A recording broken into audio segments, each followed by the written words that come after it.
महरू और मरियम जो कि आपस में मिल चुकी हैं ताकि ज़ारा को हादी की ज़िंदगी से बाहर निकाल करें। महरू जो कि बड़ी चालाकी से मरियम से कहती है कि तुम्हें फ़िक्र करने की ज़रूरत नहीं है।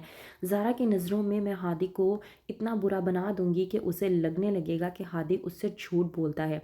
बस तुम्हें करना ये होगा कि मैं तुम्हें जैसे जैसे कहती हूँ तुम्हें वही सब कुछ करना होगा ताकि ज़ारा की नज़रों से हादी नीचे गिर जाए और ज़ारा और हादी एक दूसरे से जुदा हो जाएं।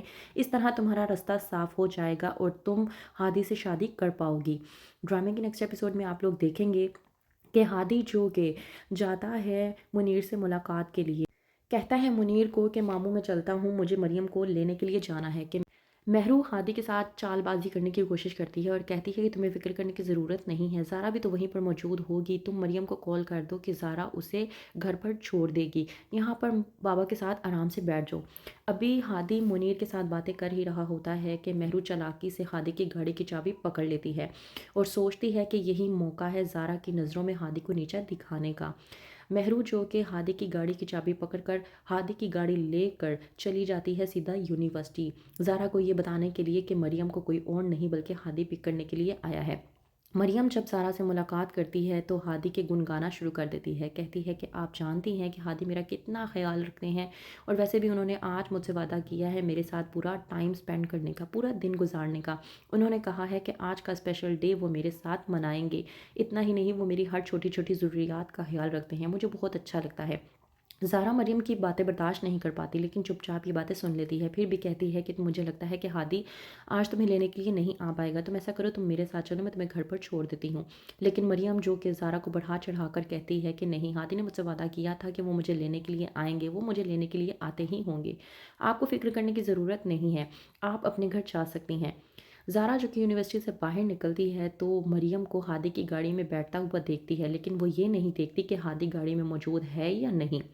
मरियम जो कि महरू के साथ चालाकी से हादी की गाड़ी में बैठकर वहाँ से चली जाती है। ज़ारा को ये गलतफहमी होती है कि हादी यूनिवर्सिटी आया था लेकिन उससे मिले बिना मरियम को अपने साथ लेकर वहाँ से चला गया। वहीं पर दूसरी तरफ आलिया और महरू बैठकर प्लानिंग कर रहे होते हैं कि किस तरह से मरियम को हादी की ज़िंदगी में लाकर ज़ारा को हादी की ज़िंदगी से बाहर निकाल किया जाए, क्योंकि अगर ज़ारा हादी की ज़िंदगी में चली गई तो हादी तो बैठे बिठाए अमीर हो जाएगा और ये बात महरू और आलिया को हरगिज़ गवारा नहीं है, क्योंकि महरू का कहना ये है कि वो अपने ख़ानदान में सबसे ज़्यादा अमीर मानी जाती है। अगर हादी की शादी ज़ारा के साथ हो गई और ज़ारा का हिस्सा हादी को मिल गया तो इस तरह तो हादी और सलमा पुप्पो भी अमीर हो जाएंगी और वो ये बात हरगिज़ बर्दाश्त नहीं कर सकती।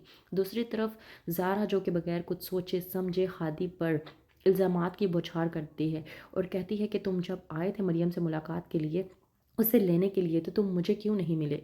हादी जब ये बात मानने को इनकार कर देता है और कहता है कि मैं मरियम को यूनिवर्सिटी लेने के लिए नहीं आया था, मैं मामू को मिलने के लिए गया था और उनके पास ही बैठा हुआ था। तो इस बात पर सारा को गुस्सा आ जाता है और वो कहती है कि तुम्हारा दिमाग ख़राब हो चुका है, तुम्हें क्या लगता है कि मैं तुम्हारी गाड़ी को पहचान नहीं सकती, मैंने खुद तुम्हारी गाड़ी को यूनिवर्सिटी के बाहर देखा था और इतना ही नहीं, मरियम उसी गाड़ी में बैठ कर वहाँ से गई थी। और मुझे एक बात बताओ, तुम्हारी गाड़ी तुम्हारे अलावा और कौन चलाता है। हादी जो कि कहता है ज़ारा से कि मुझे लगता है कि तुम्हारा दिमाग ख़राब हो गया है।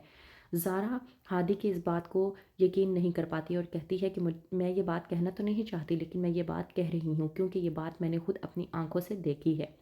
तो क्या करेगा हादी, क्या सच का पता लगा पाएगा, क्या होगा आगे? मज़ीद जानने के लिए देखते रहिए ड्रामा सीरियल मफाद प्रस्त।